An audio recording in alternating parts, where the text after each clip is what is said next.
Señor, tú eres todo lo que necesitamos, Señor. En ti está nuestra fortaleza. En ti está toda nuestra provisión, Señor. Si te tenemos a ti, no nos falta nada. Tú eres suficiente, Señor. Tú eres nuestro pastor. Y en ti, Señor, tenemos todas las cosas, Dios.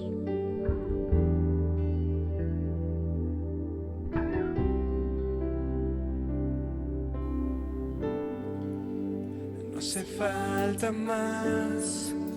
Ya no hay que buscar el camino a la verdad. En Jesús puedes hallar. No hace falta más. Ya no hay que buscar. Él es la razón que libró mi corazón. Libró mi corazón.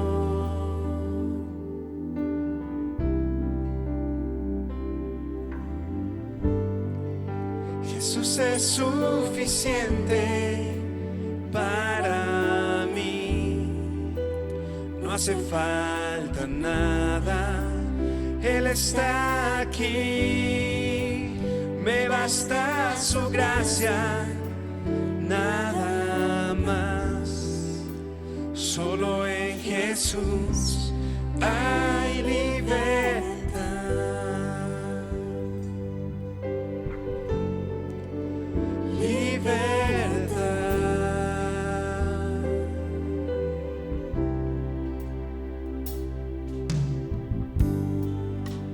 No hace falta más.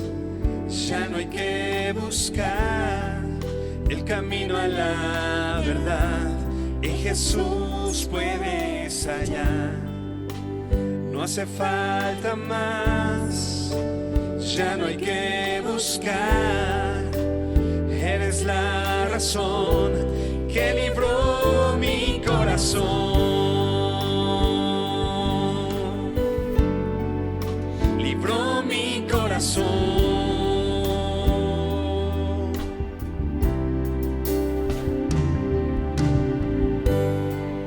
Jesús es suficiente para mí. No hace falta nada. Él está aquí.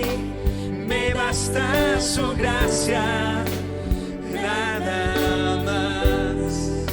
Solo en Jesús hay libertad.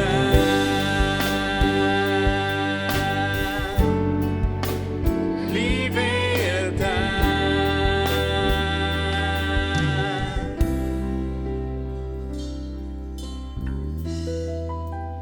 Aunque no merezco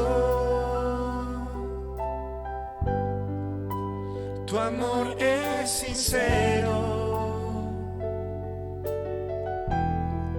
Cuando todos se han ido, tú has sido mi amigo. Aunque no merezco tu amor es sincero. Cuando todos se han ido, tú has sido mi amigo. Por eso Jesús es suficiente para mí. No hace falta nada. Él está aquí. Me basta su gracia, nada más. Solo en Jesús hay libertad.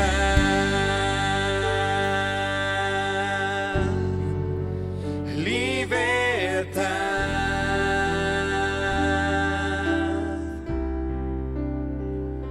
Señor, tu gracia nos es suficiente. Aún en nuestra debilidad, Dios, tú eres nuestra gloria. Tú eres nuestra esperanza, Señor. Y te te alabamos y honramos en el nombre de Jesús. Amén. Así como el siervo clama por las corrientes, así, Señor, nuestra alma anhela de ti, porque nos turbamos en medio de cualquier situación. Hemos de alabarte, Dios. ¿Por qué te abates, alma mía? ¿Por qué te turbas dentro de mí? Sí. Hermano, ¿cómo está? Buenos días. Qué gusto verlo. Saludaste a tu hermano que tienes allá al lado. Si no lo hiciste, aunque sea así de lejitos, voltea con él, salúdalo, conócelo, aunque de pronto con cubrebocas es un poquito complicado, no nos reconocemos, pero estamos juntos y eso es una bendición de parte del Señor en este diseño, en esta institución que el Señor ha diseñado, instituido, que es la iglesia, ¿no? En donde es bueno, donde nos exhortamos, donde trabajamos juntos, donde vamos con el mismo objetivo, que es glorificar a nuestro Señor, y la gran comisión, ¿no? La comisión que el Señor nos dejó como iglesia de ir y hacer discípulos a todas las naciones, bautizándolos en el nombre del Padre, del Hijo, del Espíritu Santo, enseñando, y eso es algo que hacemos en la iglesia, pero no es algo que se quede solamente en la iglesia, que por supuesto lo hacemos aquí, pero también es algo que el Señor nos ha dicho que tiene que trascender a estas paredes, ¿no? Que tiene que ir más allá de las puertas de este salón, sino esa es una comisión que tú tienes de hacer discípulos, de enseñar, de bautizar, de hacer y cumplir, como te decía, este llamado de parte del Señor a todos nosotros que somos la iglesia. Y en esta serie que hemos estado estudiando ya hace varias semanas con respecto al propósito de la iglesia, ¿qué es la iglesia? ¿Cómo cumple la iglesia su propósito? A veces venimos a la iglesia y no sabemos, creemos que la iglesia se trata de algo, se trata de recibir o de sentir ciertas cosas, pero es importante lo que el Señor ha puesto en el corazón de nuestros pastores, en el sentido de que es importante. Le decía el apóstol Pablo a Timoteo: estas cosas te escribo para que sepas cómo debes conducirte en la casa de Dios, columna y baluarte de la verdad. Así que es importante saber eso, cómo conducirnos, qué hacer, de qué se trata la iglesia. Y bueno, hemos estado estudiando en las últimas semanas sobre la disciplina en medio de la iglesia. Se ha hablado aquí de diferentes conceptos que de pronto teníamos de la iglesia, o más bien de la disciplina. ¿Qué es la disciplina? Pero hemos llegado a la conclusión, basado en la palabra del Señor, que la disciplina es amor, que la disciplina habla del evangelio y nos conduce a su santidad. No es algo a lo que debamos correr, dice la Biblia. No menosprecies la disciplina del Señor. No es algo que debamos hacer menos o hacer a un lado, sino que debemos entender qué es la disciplina, y justamente es entender el evangelio a través de la disciplina. Y sin duda, muchas veces nosotros el concepto de disciplina en medio de la iglesia, o la disciplina que tenemos en casa, muchas veces lo pasamos por el filtro de lo que creemos que es el evangelio. Para eso es importante, primero, que sepamos de qué se trata el evangelio y hacia dónde nos lleva en ese sentido.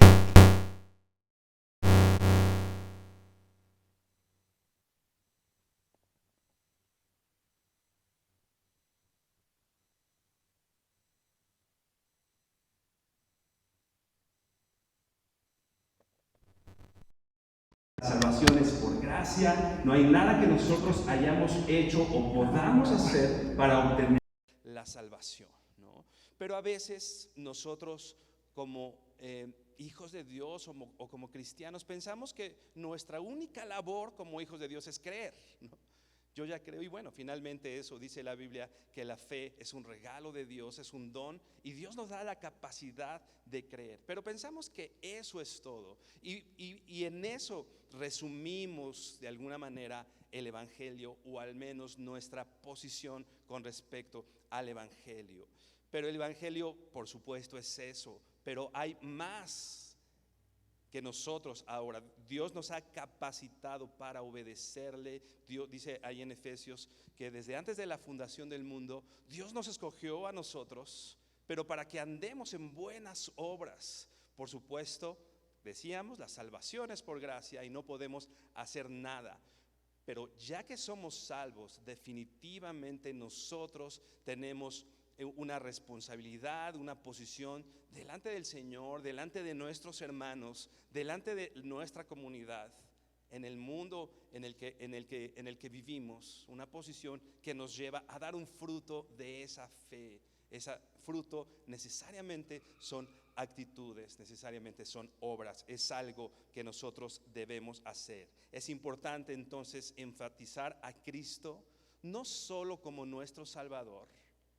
No estoy diciendo que Cristo no sea nuestro Salvador, es nuestro Salvador, pero también como nuestro Señor. Y debemos pensar en el Evangelio justamente así. No solo Cristo es mi Salvador, sino también es mi Señor. Y si Él es mi Señor, entonces yo le obedezco. Entonces yo hago lo que mi Señor manda que haga. Entonces yo busco agradar a mi Señor. Entonces yo doy un fruto, ¿no?, que honre al Señor, que me salvó de la condenación eterna, que honre al Señor que me redimió, que me compró. Debemos tener bien claro esto, que la iglesia, que tú y yo somos sal y somos luz, y debemos vivir de esa forma. Tú y yo somos sal, aquella sal que evita que la putrefacción, que la corrupción sea aún más profunda, y somos esa luz, la luz que el Señor ha puesto en nosotros, que alumbra. Entonces nosotros debemos alumbrar con una vida transformada y dar un testimonio que hace que la iglesia sea eso, un organismo vivo que hable del Evangelio aún solamente con nuestras actitudes y con nuestros frutos. El mundo no necesita un evangelio diluido. El mundo necesita el verdadero evangelio lleno de luz y lleno de sabor. Así que, hermano, yo te invito a que tomes tu Biblia, la abras allí en Mateo 18, tenlo ahí preparado, y ya con tu Biblia en tu mano, inclina tu rostro y vamos a orar juntos. Bendito Señor, te honramos y damos gracias porque tú eres bueno, y dice tu palabra que para siempre es tu misericordia, Señor. Y tú has extendido tu misericordia para nosotros, para tu iglesia, para nosotros como individuos, Señor. Tú la has extendido hablándonos, enseñándonos, mostrándonos, Señor, quién eres tú y de qué se trata esto de la disciplina, Señor. Así que hoy queremos tener nuestros oídos atentos, queremos abrir todos nuestros sentidos, escuchar diligentemente, Señor, lo que tú has de hablarnos hoy. Y como hacían esta iglesia en Berea, Señor, también diligentemente ir y abrir nuestras escrituras para saber que en efecto lo que se está hablando aquí enfrente está contenido en ella, Señor. Habla nuestro corazón, transforma nuestros corazones, nuestra manera de pensar, y, Señor, aviva el propósito que tenemos como iglesia, Señor, a través de la enseñanza de hoy. Te damos gracias y te bendecimos en el nombre de Jesús. Amén. Ahora sí, hermano, estás ahí en Mateo 18. Vamos a leer el versículo 11. Vamos a leer del 11 al 20. Mateo 18, la extensión va a ser más amplia que vamos a estudiar hoy, pero vamos a empezar con esto. Dice así Mateo 18. Yo estoy leyendo la Nueva Biblia de las Américas, pero si tú tienes la versión que ocupes, sigue por favor el texto ahí. Dice el versículo 11: porque el Hijo del Hombre ha venido a salvar lo que se había perdido. Es interesante poder no separar este texto de los textos siguientes, ¿no? A veces nuestras Biblias ahí hacen una pequeña separación, como que es de un tema y el otro es otro tema, pero es importante saber esto, justamente este texto, porque ese es el propósito justamente de la disciplina en la iglesia y de los textos que vienen más adelante. ¿Cuál es el propósito del Señor? Dice el versículo 11: porque el Hijo del Hombre ha venido a salvar lo que se había perdido. Esto se trata de rescatar, de traer hacia el Señor, de traer de vuelta aquello que estaba perdido. Ahora sí, versículo 12, ¿qué les parece si un hombre tiene 100 ovejas y una de ellas se ha descarriado? ¿No deja las 99 en los montes y va en busca de la descarriada? Y si sucede que la haya, en verdad les digo que se regocija más por esta que por las 99 que no se han descarriado. Así no es la voluntad del Padre que está en los cielos que se pierda uno de estos pequeñitos. La voluntad del Padre no es que uno de sus pequeñitos, uno de sus hijos se pierda. A veces nosotros sí pensamos un poco eso, ¿no? O vemos que alguien que estaba mal, vemos que termina de caer y hasta nos alegramos porque él recibió su merecido, porque recibió la consecuencia de sus actos, de lo que había hecho. Pero sabes que el propósito de estos textos, el propósito de esta disciplina o el propósito de este llamado o exhortación del Señor para nosotros, para la iglesia y entre nosotros, como aprendíamos la semana pasada, no es que se pierda. El propósito es más bien que ninguno de ellos se pierda. Y le llama a sus pequeñitos, ¿te imaginas? El Señor nos llama hijos. Entonces su propósito no es que nos perdamos, cortarnos, hacernos a un lado. El propósito de todo esto es que el descarriado o el que ha desviado el camino, entonces vuelva al camino, vuelva al redil con el Señor. Por eso es importante considerar esto. ¿De qué se trata o qué muestra la disciplina en medio de la iglesia? Muestra amor por las personas para que ellos sean advertidos y traídos al arrepentimiento, como lo hemos visto en estos textos. ¿Qué muestra la disciplina? Amor. La idea es que el perdido, el descarriado regrese. La disciplina, como hemos dicho, es amor. ¿Qué muestra la disciplina? Amor por la iglesia, para que las ovejas débiles sean protegidas, ¿no? Hablando de esto del buen pastor, etcétera, Dios quiere que su iglesia sea protegida, y la disciplina habla también de protección. Amor por el mundo que nos observa. Amor por el mundo que nos observa para que vea el poder transformador de Dios. Nosotros, decíamos al principio, como iglesia, como hijos de Dios, es importante que demos ese fruto y mostremos al mundo la obra de Cristo. Nosotros hablamos de Cristo, la iglesia habla de Cristo. Entonces una iglesia no transformada, una iglesia que sigue los mismos pasos, una iglesia que sigue con las mismas actitudes, no está mostrando eso al mundo. La iglesia está siendo observada y es importante que como iglesia respondamos a eso.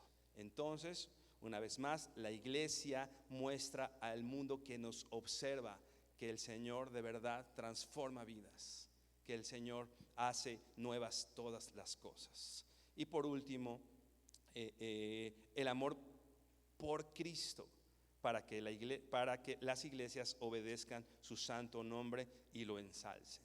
La disciplina muestra amor a Cristo, como decíamos, y el Señor es justamente eso, mi Señor. Yo busco agradarle, y el que yo viva en esa disciplina tiene ese propósito, que la iglesia agrade al Señor.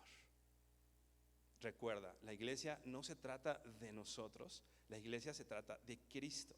A veces llegamos a la iglesia y los que buscamos ser agradados somos nosotros, ¿no? Los que buscamos sentirnos cómodos somos nosotros. Y por supuesto hay amor, hay compañerismo, hay cosas que nos gustan, que nos agradan, pero no es lo primordial en medio de la iglesia. Nosotros como hijos de Dios buscamos que el Señor sea glorificado en medio de nosotros. Así que la disciplina busca solamente, busca agradar al Señor, glorificarlo. Vamos a leer los textos que siguen. Regresamos Mateo 18:11.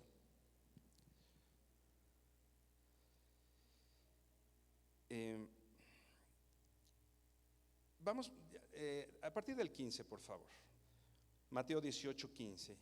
Dice: si tu hermano peca, ve y repréndelo a solas. Si te escucha, has ganado a tu hermano, pero si no te escucha, lleva contigo uno o dos, más para que toda palabra sea confirmada por boca de 2 o 3 testigos. Y si rehúsa a escucharlos, dilo a la iglesia. Y si también se rehúsa a escuchar a la iglesia, sea para ti como el gentil y el recaudador de impuestos. En verdad les digo que todo lo que ustedes aten en la tierra sea atado en el cielo, y todo lo que desaten en la tierra será desatado en el cielo. Además les digo que si 2 de ustedes se ponen de acuerdo sobre cualquier cosa que pidan aquí en la tierra, les será hecho por mi Padre que está en los cielos. Porque donde están 2 o 3 reunidos en mi nombre, allí estoy en medio de ellos. Era importante revisar esta parábola de la oveja perdida, del propósito del Señor, que nadie se pierda. Pero si tú te fijas, es el contexto o inmediatamente lo que sigue después está hablando de la disciplina, ¿no? Lo aprendíamos la semana pasada. Si tu hermano peca, entonces ve, habla con él. Vamos a ahondar más adelante al respecto. Pero recuerda, esta parábola de la oveja perdida nos recuerda o nos señala el propósito de Cristo, el propósito de Jesús para enseñar esto sobre la disciplina. Era bueno hacer. ¿Sabes qué es importante saber? Había algunas, vamos a decir, culturas que veían Mateo 18 como si este fuera el manual del discípulo, ¿no? Como cosas, mandamientos, vamos a decir, o instrucciones a seguir. Yo veo el manual, y ¿qué dice el manual? Pues bueno, dice que si alguien peca contra mí, hago esto, ¿no? Como cumplir ciertas cosas.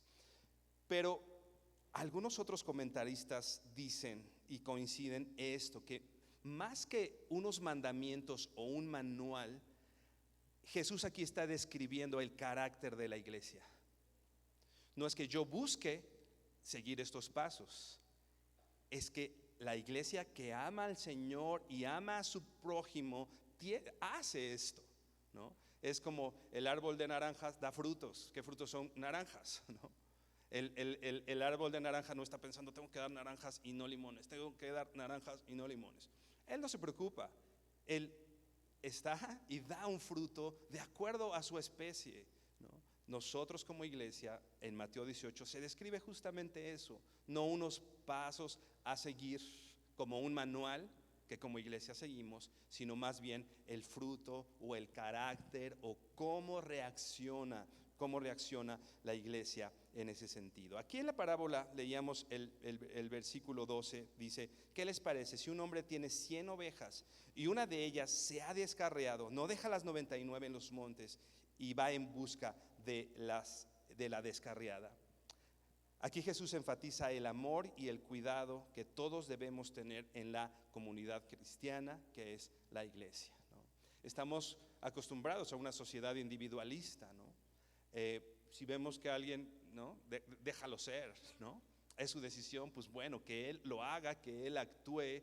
Pero el Señor aquí no está enfatizando eso. Está diciendo: si un hombre tiene ovejas y se ve descarriada una de esas ovejas, ¿qué hace? Ve y va y lo busca. Esta palabra descarriado quiere decir extraviarse, deambular, desviar el camino, ser llevado al error y al pecado. Ser llevado al error y al pecado. Nosotros no podemos ver a alguno de nuestros hermanos desviar el camino y permanecer callados o dejar de hablar, ¿no? Tenemos que hacerlo, tenemos que hablar. Tenemos, como decíamos, la responsabilidad como comunidad en amor y cuidado mutuo de trabajar en eso. Por eso hay que hablar, ¿no? Aprendíamos la semana pasada, no se trata de llegar y hablar y exponer ante todos. Leíamos el texto: ve con tu hermano a solas, ¿no? Primero a solas, ¿no? Pero ve con tu hermano, ¿no? El silencio no es una opción. El quedarnos callados sin hacer nada no es una opción. Tenemos que ir y decir: ¿sabes qué? Está pasando esto. Ahorita vamos más adelante a ver cómo hacerlo, o hay ciertas características que esta exhortación o estas palabras deben contener. Entonces, y dice el versículo 14: así no es la voluntad del Padre que está en los cielos que se pierda uno de estos pequeñitos. Como decíamos, este es el sentido de la disciplina en la iglesia, hacer volver de el error. No es el regaño para que alguien se sienta mal, o no es hablarlo para desahogarme yo, sino lo que yo busco cuando voy y actúo de esta manera es que aquel hermano que está descarriado pueda regresar del error. Recuerda, la disciplina habla de amor. Dice el versículo 15: si tu hermano peca, ve y repréndelo a solas. Si te escucha, has ganado a tu hermano. Si tu hermano peca, la Reina Valera dice, si tu hermano peca contra ti, pero si tú ves, en el contexto que estamos hablando, si tú ves que está descarriado, que está en otro camino, que está en el error, que está en el pecado, dice, ve y repréndelo. Tienes que hacer algo, como decíamos, el silencio no es una opción. Tenemos que ir y hablar. ¿Qué es reprender? Reprender es amonestar, llamar a cuentas, hacer ver su falta, pedir una explicación, exhortar. A eso se refiere la Biblia cuando dice ve y repréndelo. No está diciendo regáñalo, o no está diciendo córtalo, déjale de hablar, ¿no? Lo que está diciendo es que es una amonestación, es darle como una advertencia de lo que puede pasar si sigue más adelante con la misma actitud. Y algo que es bien importante en eso es llamar a cuentas. Es importante que nosotros sepamos que en medio de la iglesia nosotros debemos acostumbrarnos a esto, a rendir cuentas de nuestra vida, que nuestra vida sea transparente. Estoy haciendo esto. Una vez escuchaba que un pastor contaba que se le acerca a una de sus ovejas que tenía poco tiempo de ir y le dice al pastor: oye pastor, si te doy permiso de meterte en mi vida, te doy permiso de que si me ves mal me digas, que me jales la oreja, te doy permiso. Y el pastor voltea y le dice: ¿me das permiso? Si tú eres un congregante y un miembro de esta iglesia, el pastor le decía, me debo meter en tu vida, me voy a meter en tu vida, voy a hablar, porque eso es lo que está diciendo este texto. Si tú ves a alguien en el error, tienes que ir. No le vas a pedir permiso para hablarle o exhortarle. Más bien, el mandato de Jesús o la invitación de Jesús es, no invitación, la instrucción de Jesús es: ve con tu hermano y repréndelo. Y en este contexto, llamarlo a cuentas. A ver, ¿qué estás haciendo con esto? ¿Qué está pasando con tu tiempo? ¿Cómo estás tratando a tu esposo, a tu esposa? ¿Qué está pasando en casa? Es un llamado a cuentas. Vamos por favor a Tito 2.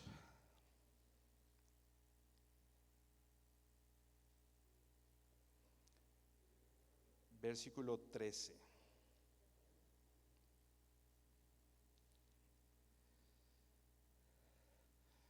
Está el apóstol Pablo enseñándole a Tito, y el contexto dice que enseñe a los ancianos a ser sobrios.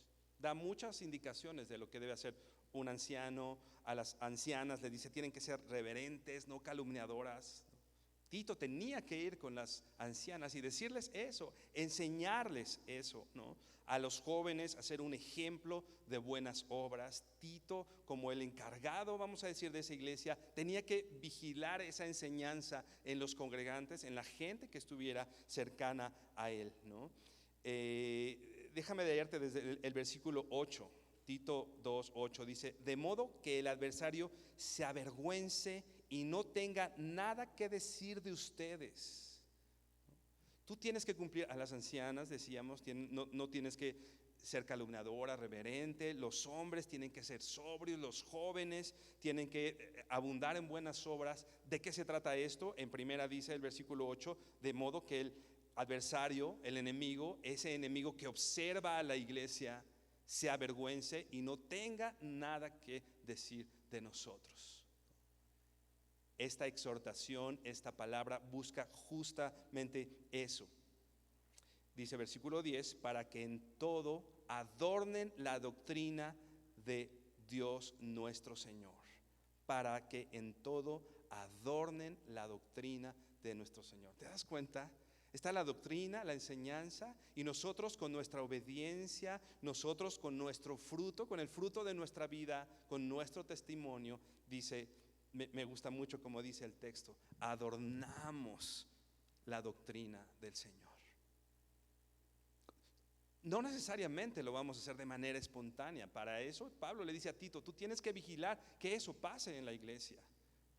Porque a veces nosotros, yendo en el error, no nos damos cuenta. Por eso es importante que aquellas personas que son espirituales entonces nos hablen, nos enseñen, nos exhorten. Y ahora sí dice el versículo 13, aguardando la esperanza bienaventurada y la manifestación gloriosa de nuestro gran Dios y Salvador Jesucristo. De esta manera, haciendo estas cosas, aguardamos la manifestación gloriosa de nuestro Señor. Versículo 14, quien se dio a sí mismo por nosotros para redimirnos de toda iniquidad y purificar para sí un pueblo propio, celoso de buenas obras.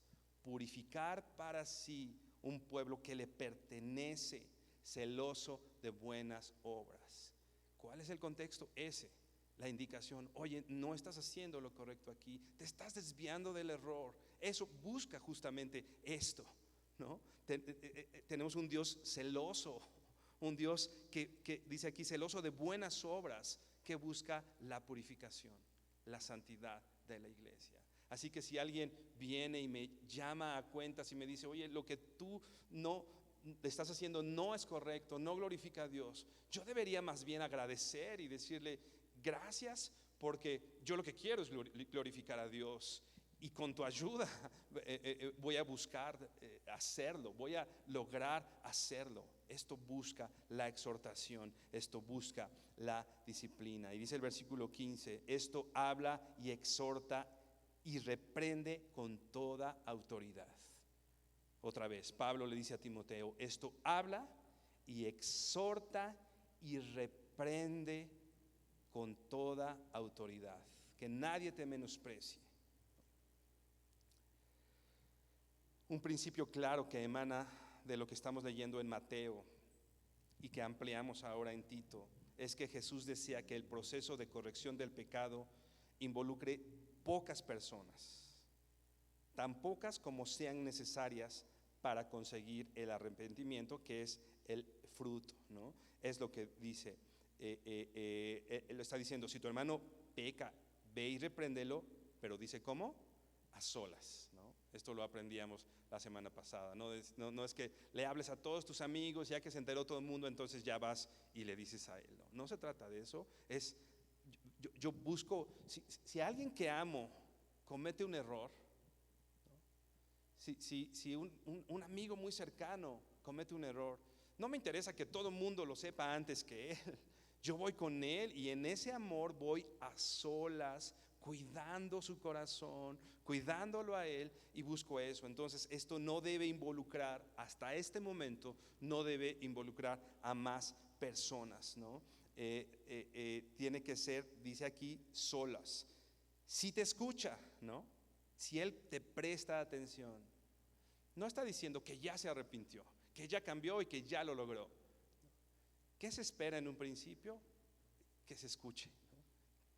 Ser escuchado, que considere lo que estás diciendo. Si él está considerando lo que dice aquí,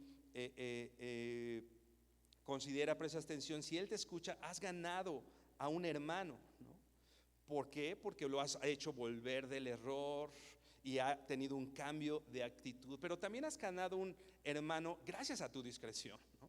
Gracias que no lo ventilaste por todos lados, sino a que fuiste discreto y fuiste con él, y de alguna manera se puede estrechar algún lazo de confianza en esto. Por eso en un inicio lo importante es justamente esto, ir a solas, que el proceso de disciplina involucre a las menos personas posibles. Pero dice el versículo 16, pero si no te escucha, ¿no? Si no lo consideró, si no te prestó atención a esta exhortación, a esta palabra tuya, a esta disciplina de parte del Señor, dice entonces, lleva contigo a uno o dos más, para que toda palabra sea confirmada por boca de 2 o 3 testigos. testigos. Y aquí vamos ampliando ya ese círculo. En un inicio, que nadie sepa, voy a solas, que nadie sepa esta situación. Pero después dice, pero si no hay consideración o si no hay ánimo de escuchar por parte de este hermano, es importante llevar testigos. El círculo de personas en esta situación se hace más grande cuando esta persona sujeta a disciplina o que está en pecado, descarriada en el error, se niega a escuchar. En ese momento ampliamos el círculo. Y aquí no se trata todavía de exponerlo delante de la iglesia. Aquí se trata de ir, dice, 2 o 3 testigos. No es un círculo grande, en realidad todavía sigue siendo pequeño, ¿no? Si yo lo quiera o no lo quiera, como decíamos, el silencio no es opción. El silencio no es amor. A veces lo pensamos, ¿no? Mejor me quedo callado, mejor no digo nada. Ok, no me hizo caso, pues bueno, ahí termino con esto. ¿Sabes cuántas cosas en medio de la iglesia o en nuestra familia incluso hubieran sido diferentes si alguien hubiera hablado, si alguien hubiera levantado la voz? La historia hoy sería diferente de muchas situaciones, ¿no? En casa, por ejemplo, ¿no? Vemos a nuestros hijos hacer cosas y tratamos de corregirlas cuando tienen 20 años, ¿no? Si yo hubiera hablado a tiempo, si yo hubiera venido con la vara de la corrección a tiempo, estas cosas no hubieran pasado. El silencio no es opción. A veces lo malinterpretamos así, no digo nada para que no pase nada. Esa no es una opción. Como te decía, vamos a solas, pero ahora en este proceso venimos con 2 o 3 testigos y buscamos su atención, buscamos que nos escuche. Vamos por favor a Gálatas 6, versículo 1.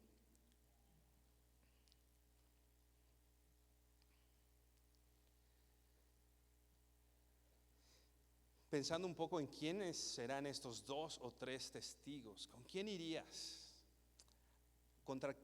¿Hacia quiénes te dirigirías? ¿No?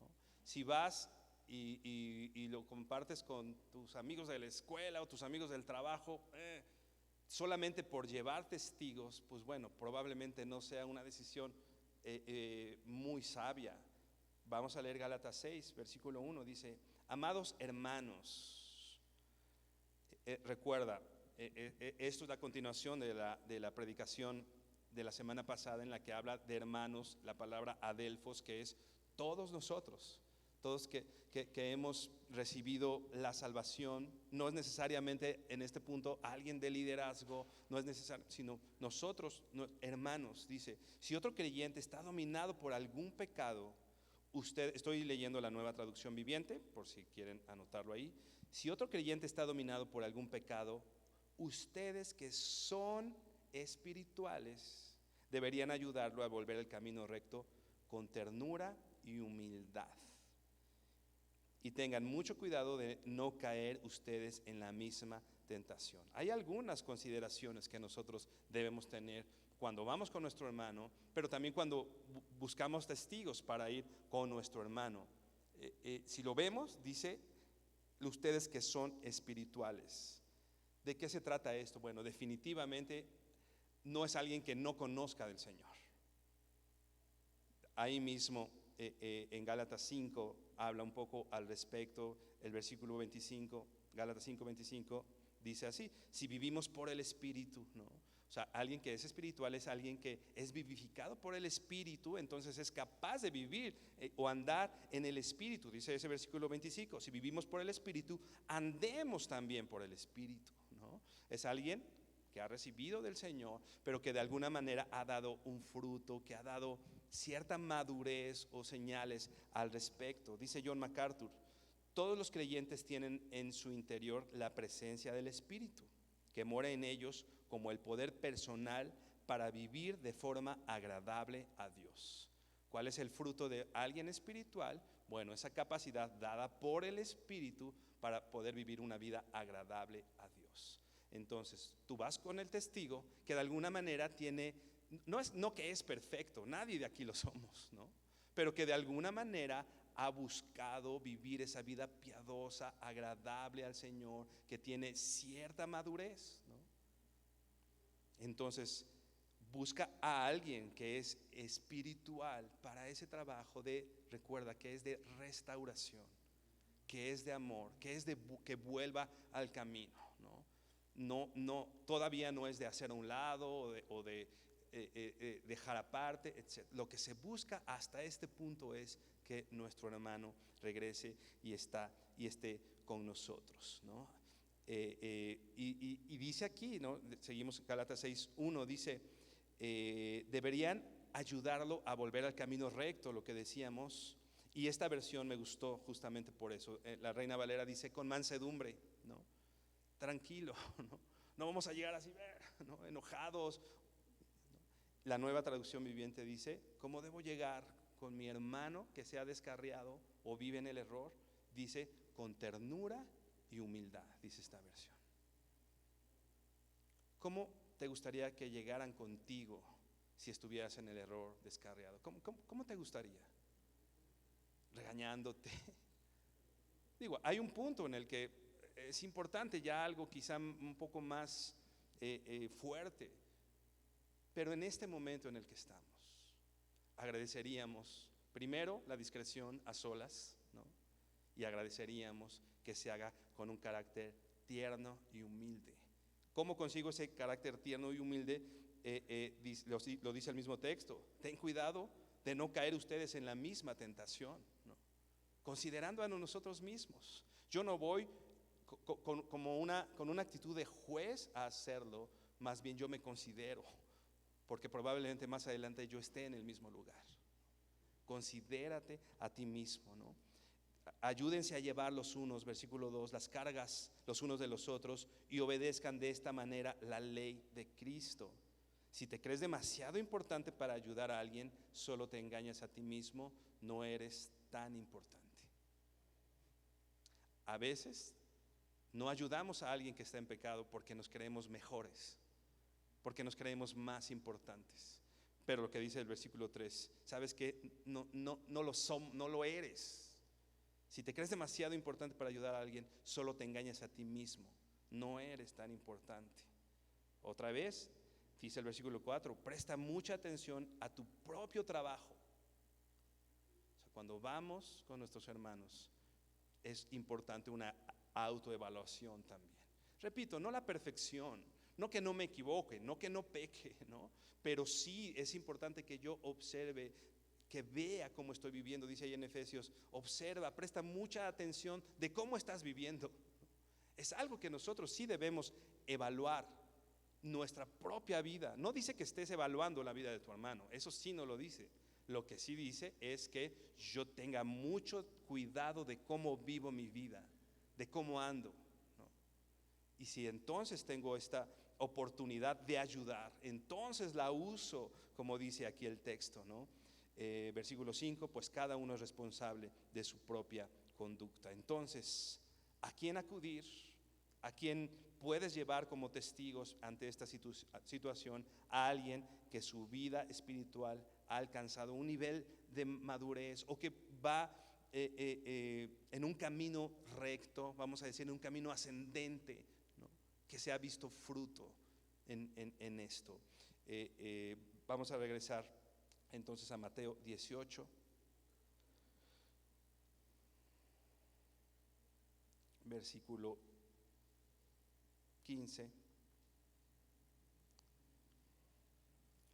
Si tu hermano peca, ve y repréndelo a solas. Si te escucha, has ganado a tu hermano, pero si no te escucha, lleva contigo a uno o a dos más, para que cada palabra sea confirmada por la boca de dos o tres testigos, ¿no? Si el primer paso de ir a solas no tiene éxito, el segundo paso o el segundo fruto en este fruto como iglesia, en este sentido, es llevar a unos testigos que tengan el mismo propósito. ¿Cuál es el propósito? Que el hermano sea restaurado, ¿no? Honrar a Cristo, ¿no? Buscar la santidad, ¿no? Entonces es importante que busquemos a hermanos con el mismo propósito. Entonces, dice, si este esfuerzo falla, debemos decírselo a la iglesia. ¿Y qué es lo que está diciendo aquí? Esto no significa, en este punto al menos, exponer a la persona ante todos, ¿no? Ahora es traído a las autoridades de la iglesia para que entonces puedan buscar, repito, la restauración, que pueda ser traído una vez más al camino. ¿Qué significa esto? Traer el asunto al liderazgo, a los pastores, a los ancianos de la iglesia. Es algo importante que nosotros debemos considerar. Ya falló el primer punto, ahora busco un segundo, no busco. Lo que dice aquí el texto es, el siguiente paso a seguir es justamente buscar ayuda, decíamos, con estas personas que han mostrado madurez espiritual en este sentido. Dice ahora Mateo 18, versículo 18. En verdad les digo que todo lo que ustedes aten en la tierra será atado en el cielo, y todo lo que desaten en la tierra será desatado en el cielo. A veces nosotros, sacando este texto de contexto, pensamos que significa muchas cosas, que todo lo que yo diga va a pasar, ¿no? Y muchas personas hablan esto como la declaración positiva, y pues si tú lo atas, se desata, y si no lo atas. Es importante buscar el contexto, qué está hablando Jesús, qué está diciendo el Señor al respecto. Está hablando, si te fijas, de la disciplina, de la autoridad de la iglesia, ¿no? Que tiene, o de la autoridad, de la iglesia y de los pastores, de los líderes espirituales, para llevarlo. Y esa disciplina se identifica en este texto como atar y desatar. ¿Qué quiere decir? Que cuando la iglesia se pone de acuerdo en este sentido, el Señor se hace presente respaldando la autoridad de la iglesia, ¿no? En el sentido de aplicar esta disciplina. Dice el versículo 19, seguimos leyendo para ver de qué se trata esto. Además les digo que si dos de ustedes se ponen de acuerdo sobre cualquier cosa que pidan aquí en la tierra, les será hecho por mi Padre que está en los cielos. Porque donde están dos o tres reunidos en mi nombre, allí estoy yo en medio de ellos. ¿Qué está hablando? Justamente de eso. La iglesia, voy con dos testigos, me pongo de acuerdo. Si yo busqué aplicarlo de la manera bíblica, con amor, ternura, y como la Biblia dice que se haga, ¿sabes qué? Dios respalda ese proceso de disciplina. Dios da autoridad, es lo que está diciendo en ese texto, ¿no? En verdad les digo que todo lo que aten, ¿no? En este sentido, no todo lo que yo quiera atar en las regiones celestes, ¿no? Está hablando de esta situación en medio de la iglesia. Está hablando de la presencia de Cristo cuando el pueblo se ama entre sí y entre todos nos ayudamos y nos restauramos unos a otros. El Señor pone su presencia en ese proceso. Está hablando de la presencia de Cristo en medio de esta disciplina, mientras nos aseguramos que el poder que es dado por el Espíritu Santo se demuestra a través de la gracia que abunda en medio de la iglesia, en medio de nosotros. ¿Qué está diciendo el Señor? Cuando ustedes lo hacen de esa manera, yo respaldo lo que esté pasando ahí. Yo pongo mi presencia en medio de ustedes cuando estos procesos están pasando. Algo que sin duda es un ejemplo fuerte, pero si tú recuerdas Ananías y Zafira, ¿no? Cuando ellos van y traen una ofrenda, el Señor no les había pedido nada, pero ellos van y venden sus propiedades ahí en Hechos, ¿no? Y dice, pues yo voy a decir que la vendimos en tanto precio, ¿no? Y se pusieron de acuerdo, ¿no? Y Pedro les dice, no me has mentido a mí, le has mentido al Espíritu Santo, ¿no? Y Pedro dice, tu dinero perezca contigo, ¿no? Pero ¿cómo vemos la autoridad del Señor o la presencia del Señor en esto? ¿Quién fue el que finalmente ejecutó la disciplina? No fue Pedro. No fue Pedro el que terminó con la vida de ellos. Finalmente Dios respaldó y Ananías fue muerto y después Zafira fue muerto. Esto nos muestra la presencia de Dios, o Dios estando al pendiente de estos procesos de disciplina. Y hay varios ejemplos en los cuales nos podemos dar cuenta que justamente el Señor ha respaldado y respalda este trabajo o este fruto en medio de la iglesia. ¿Y qué dice que pasó después de esto? De esto de Ananías y Zafira, pues dice que hubo gran temor en todos, ¿no? Al ver que algo importante en medio de la disciplina es poder dar el mensaje que el pecado es algo grave, que el pecado es algo importante, que debemos estar al pendiente de eso. Si nosotros no damos ese mensaje, podemos pensar que hacemos lo que podemos hacer y no va a haber nunca una consecuencia, ¿no?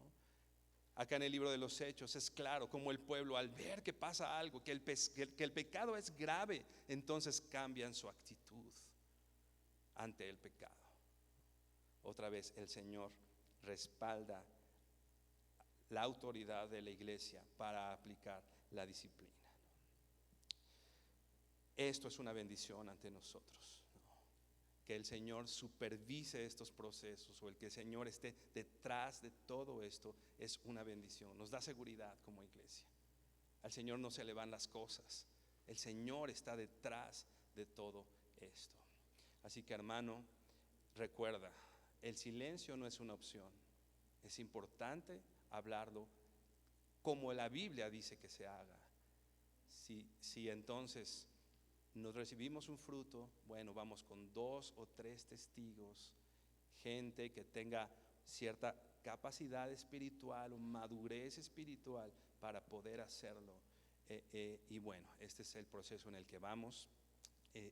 Por favor, inclina tu rostro y vamos a orar. Bendito Señor, te honramos y damos gracias porque tú eres santo, Señor. Dice tu palabra eso, Señor, que tú eres santo y que tú vas a venir por una iglesia y por un pueblo santo, Dios. Y te damos gracias por estos procesos de disciplina, o por la disciplina que tú has previsto en la iglesia, porque esto busca, Señor, nuestra santidad, Señor. Esto busca, Padre, el honrar tu nombre, el que sea glorificado, Señor. Leíamos, Señor, esto busca que el adversario se avergüence, al que no haya y que no tenga nada que decir, Señor, ante nosotros, Señor, ante la iglesia, Padre. Permítenos vivir en eso. Permítenos, Señor, poder aplicarlo de una manera sabia. Y esto no quiere decir, Señor, de acuerdo a nuestra propia inteligencia, Señor, sino de acuerdo a lo que tú dices en la Biblia, Señor. Gracias, Señor, por tu presencia en medio de nosotros, Señor.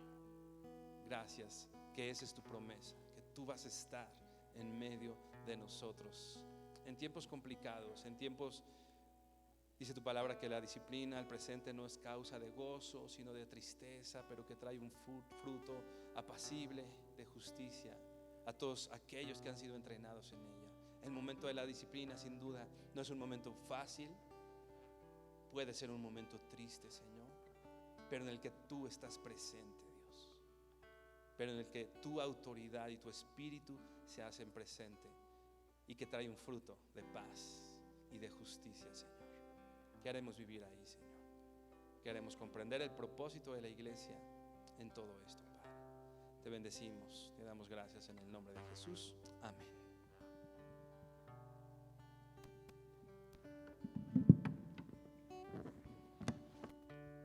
Así como el ciervo clama por las corrientes,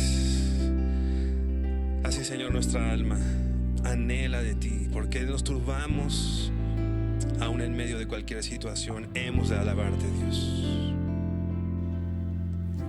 ¿Por qué te abates, alma mía? ¿Por qué te turbas dentro de mí? Espera en Dios,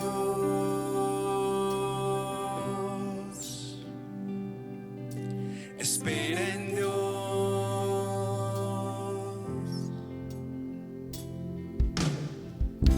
¿Por qué te abates, alma mía?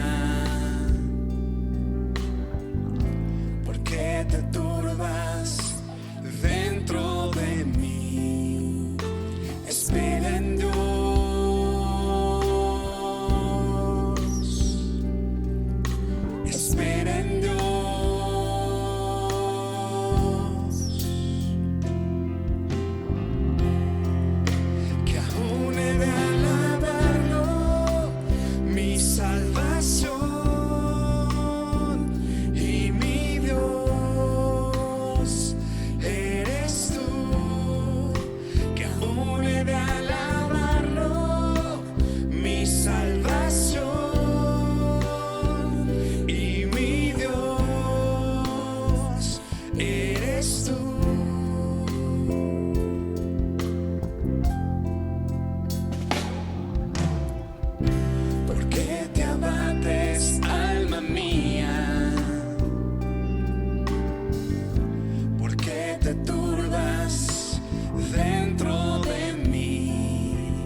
te turbas. Vida Nueva para el Mundo te informa de los próximos eventos.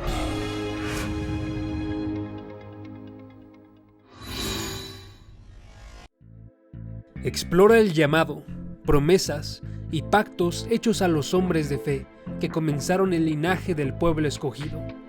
A través de 60 audioconferencias observaremos los hechos más importantes en las vidas de los patriarcas de Israel, presentados por el Dr. Armando Alducin. Conoceremos la vida de Abraham, Isaac, Jacob, José y más, en temas como el inicio de la fe, pruebas y bendiciones, avivamiento y redención. Guarda la palabra de Dios y persevera en el conocimiento de la verdad a través de 60 audioconferencias del Dr. Armando Alducin.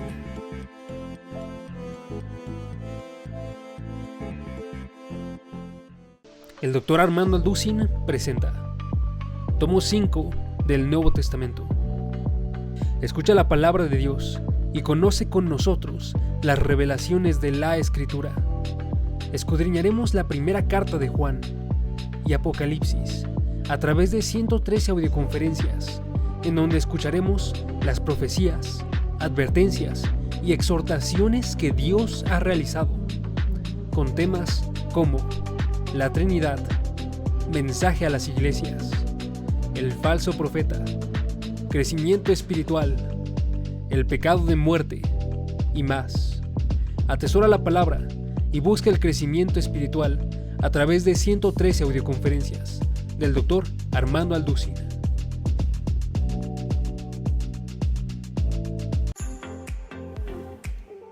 Nos da mucho gusto a Marta, mi esposa, y a mí poder invitarlos a todos ustedes aquí al Hotel Iberoestar, ahora en el mes de octubre del año 2021. Es un nuevo hotel que vamos a disfrutar muchísimo porque no se imaginan la calidad de los alimentos, las habitaciones y todo. Y sobre todo que vamos a través de la Biblia poder continuar compartiendo el alimento espiritual que necesitamos como matrimonios y familias. Así es, estamos bien emocionados por este cambio. Estamos estrenando hotel que está increíble, como dice Armando. Y también los años anteriores hemos sido testigos de los increíbles testimonios de matrimonios renovados, restaurados, y estamos seguros que este año no va a ser la excepción. Así es que te animamos a que ya te puedas inscribir desde ahora para este 2021, que va a ser algo increíble. Estamos en nuevos comienzos y eso va a suceder con tu matrimonio. Así es que aquí los esperamos. Los esperamos.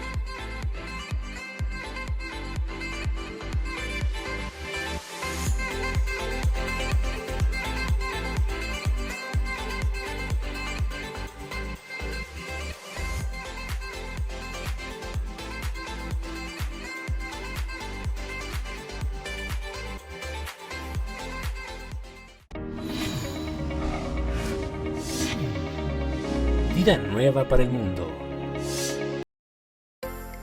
Vida Nueva para el Mundo se sostiene y propaga el mensaje de salvación de Jesucristo gracias a Dios y a tus donativos. Llevemos juntos el Evangelio de Jesucristo al mundo entero.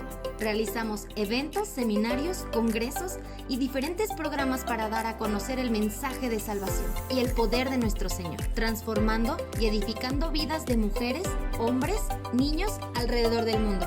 ¿Qué pasa cuando decides hacer tu donativo? Aunque no puedas llevar la palabra personalmente a todo el mundo, de esta forma lo estás haciendo.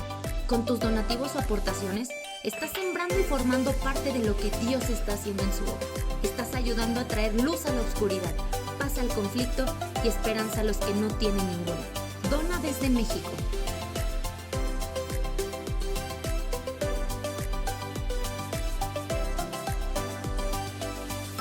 Dona desde Estados Unidos.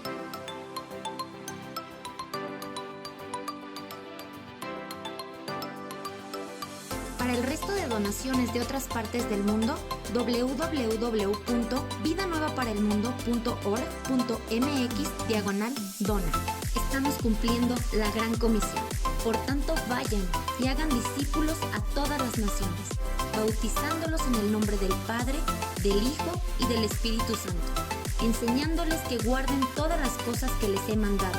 Y he aquí que yo estoy con ustedes todos los días hasta el fin del mundo.